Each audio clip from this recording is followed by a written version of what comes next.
Welcome back. You're watching the latest in the series of New Age Business Briefings brought to you by the SABC, and we're talking the amendments to the Labour Relations Act. And just before the break, we had a question that came from Gideon Duplessis, and the DG was responding to that. Let's go back to you, DG Lamati. Thank you very much, Peter. The point I was trying to make is that when we look at the employment equity plans, we make the following assumptions. That one, this is a product of a consultative process. So there were negotiations that took place between the employers and the workers, and they agreed that this is going to be our target in terms of the employment equity and in terms of making sure that in all the occupational levels and categories, there's fair representation. So we take this document. We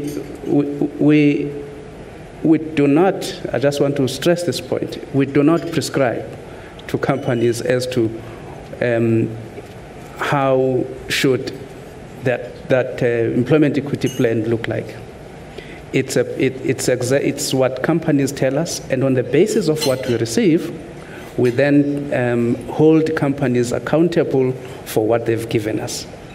Now, we're assuming that all these points that Gideon raised in terms of logic and everything has been factored into the document that we are receiving.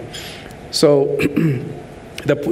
what we're saying in essence that the process leading up to this should be a fair process, and organized labor and together with the employers, they should find another and jointly agree that this is what we have to do. So this is my assumption in as far as ESCOM, for instance, is concerned. Whether they've applied to the regional demographics or not, all what we were advising them to do is that in making a decision, they have to be informed by that. Minister, you wanted to add? Yes, thank you very much, Peter. I just want to add from the political angle is that one, I think we have to appreciate our history and therefore look at addressing the imbalances of the past. That is what the employment equity is doing. Because what was happening in the past, there were certain groups that were not allowed to take certain skills, except when you are being advised or agreed upon by the relevant minister by then. And therefore we have said, let us deal with those challenges, and we have all agreed that we need affirmative action in this country in order to have the equal society. And without addressing that particular issue, we'll still have the same challenge.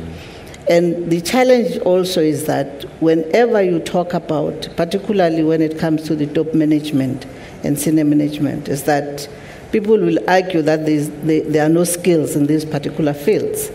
While there are a lot of engineers that are sitting there, black engineers in particular, and I know that immediately when you say black, people will start to say you are racist and all those things.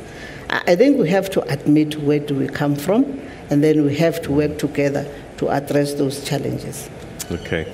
Ms. Kahn, how are these amendments going to change the way people can access the CCMA and the decisions that you're able to make in dealing with conflict in the workplace? Thank you very much for that, Peter. Firstly, in relation to the amendments in the Labour Relations Act, as a first point, the CCMA is more empowered to offer training on all the range of labour laws that we have in our society, which means that we are obliged to offer that to anybody and to make sure that we train both employers, workers, community, whoever requests in relation to that. Then in relation to the decision-making processes, the CCMA has been given a wide-ranging set of new powers or laws to implement. Starting with employment equity, CCMA is now able to arbitrate in relation to cases of discrimination. And I think that that's a very important power that we've been given, because previously they went to the Labour Court.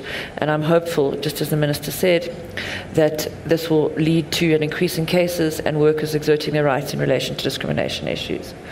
Furthermore, in relation to the Labour Relations Act, the CCMA has been given a vast range of things to do, but let's particularly focus on the fact that they are the commissioners who will now be interpreting the challenges that you might have, as we were talking about earlier, in relation to casualisation. And the process would be that a worker who may be terminated, because the law implemented, as the Minister also mentioned, that after 3 months of the implementation, which would be the 1st of April this year, that you have to either consider taking a worker on permanently, or there's a process around how it should be addressed going forward. So if that is not addressed, or a worker suddenly gets dismissed, or there's a termination, or there's an uncertainty given next week who their employer is, they would be entitled to bring that case to the CCMA, and the commissioners would then be in a position to have to arbitrate, firstly try and conciliate, always mediation and negotiation in the labour relations environment, and then of course to try and make a legal determination in relation to that, which is a very, very significant power. But one must be cautious in saying that that's relating to specific workers. It also clarifies around being entitled to employ contract workers and different permanent workers, so there are different ranges of how workers could operate. The CCMA also has other powers given to it in relation to the laws, which is how you implement certain areas and things of that nature. I think the other significant area that we've particularly focused on is that there's a change to organisational rights, which deal with how you would get access as a trade union to a workplace. And it's a very, very significant change. Historically, in how the Labour Relations Act was developed, that the majority trade union ruled, which has not been changed. But what also is now available is that if you have a significant interest in relation to a workplace, you represent a specific set of employees, highly trained nurses in the intensive care unit, pilots is often an example used. You would, if you had the full majority of those workers, or a certain amount of those workers in that area, be able to approach the employer, and the commission would then have to assist you in making sure you get the rights, which is rights in relation to access, to get stop orders, to represent your workers at disciplinary inquiries, etc., and of course to negotiate wages in relation to that. All right, okay. I'm sure we're going to, that's probably going to need a little bit more unpacking. Sure. But, you know, we've been talking about what you've written and what you said you've negotiated. What I'd like us to do is perhaps get a fresh pair of eyes, and I want to turn to a labour lawyer who their job is to interpret. And I know Osborne Mulatudi is on the floor there. What table are you on, Osborne? If you just want to stand up, we'll get a microphone to you. Table 9. And Osborne's a lawyer, and your job is to study the law, look at these, and I wonder if maybe there might be some unintended consequences to some of the legislation, because, you know, we write the best we can, but often, sometimes there's things that come through as a result of that. Your impressions of the amendments, and what are the things that stand out for you? Thank you, Peter, and thank you for the opportunity. Actually, I'm seated next to commissioners here, and we're talking exactly about the overall impact of this new amendment. Our view as labour attorneys generally is that I think the department and the minister in particular were attempting to strike a balance in terms of what organised labour was expecting and what business was hoping to achieve. And I think there is a 50-50 balance to that effect. And I say this because if one looks at the demands that were made by organised labour for an outright ban on labour brokers, somehow that has been partly achieved in the sense that you can't have someone placed at a client for more than 3 months. And that is a serious implication of this amendment. And one of the other key amendments, of course, is the rights of minority trade unions. They have been given certain rights in terms of which they can represent their members in terms of certain organizational rights that are limited, not just only focusing on the majority trade unions. However, the key challenge we have as labour attorneys is that, you know, for every amendment there will be either a gap or an ambiguity, and one of which is the word deeming. The word? Deeming. Okay. Deemed. Yes, Deemed yes. to be an employee after 3 months. We have been, by the way, my focus is mainly on employers. Right. Our practice at Cohen Harper Attorneys, we normally act for corporate clients, companies, etc. So most of them have approached us as to what is the meaning of the word deemed. What happens come 1st of April 2015, where an employee has been placed by a temporary employment service provider at a client, and 3 months has elapsed. What does it mean to that employee, to the client, and to the labor broker? Does it mean that employee is automatically an employee of the client, or does it mean co-employment? In other words, the labor broker and the employer remains the employers of that employee. And how can that employee enforce such a right? And by the way, this applies to employees who are below the threshold, which is, I think, to 205,000 per annum, 433. Now, what happens to that particular employee in order to enforce the deeming provision, which makes him or her a permanent employee? And secondly, the other challenge that we see from our side is the CCMA. Now that it has been given extended jurisdiction, will it have a capacity to cope with additional disputes? Yeah. Have there been some sort of training for commissioners to deal with this expected floodgate of disputes, particularly coming from lower level employees, those falling below the threshold? And is there a budget? And if there is a budget, who's responsible for that budget? Okay. Those are some of the key challenges that we have highlighted at the moment. Great. Thank you. Many thanks to you. And it's useful to have a fresh pair of eyes, because sometimes you write things. So, deemed to be an employee, how can we clear that up? Is it clear in your minds? What does it mean? And might we need to rephrase it? What are your thoughts? Yeah.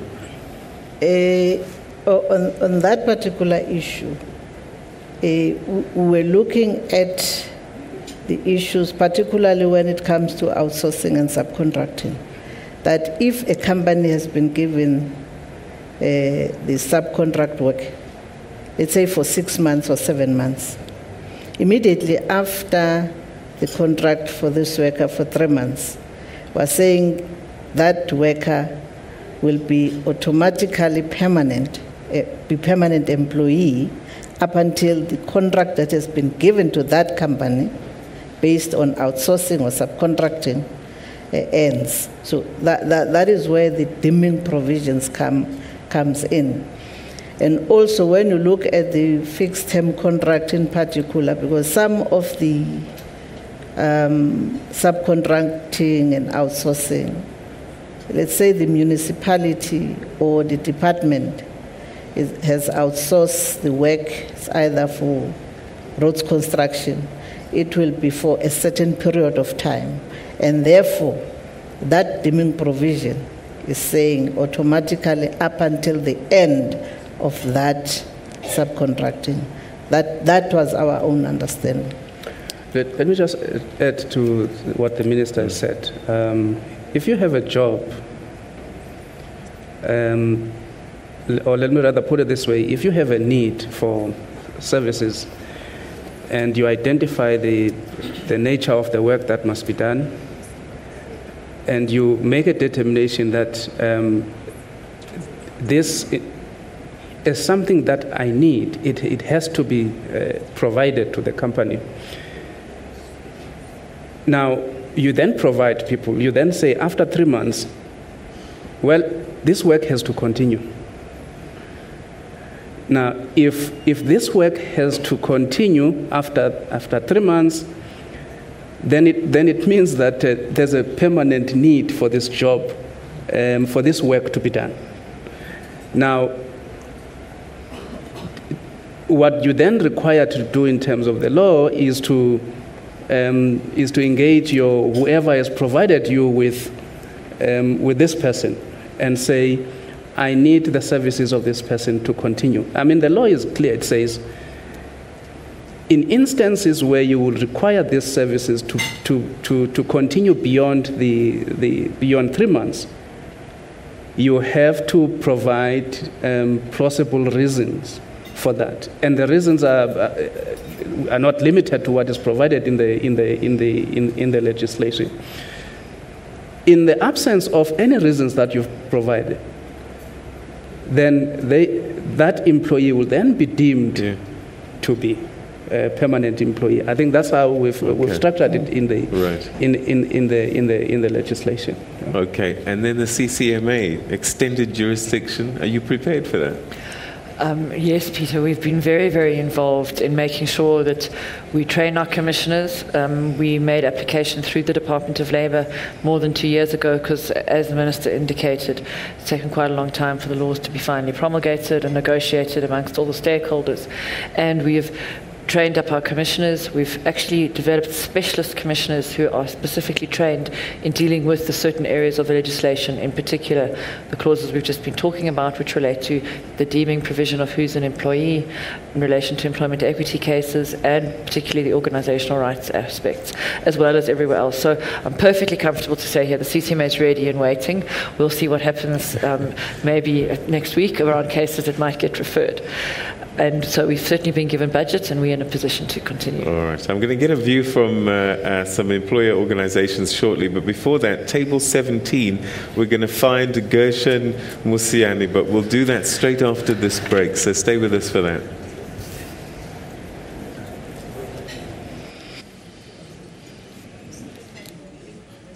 All right.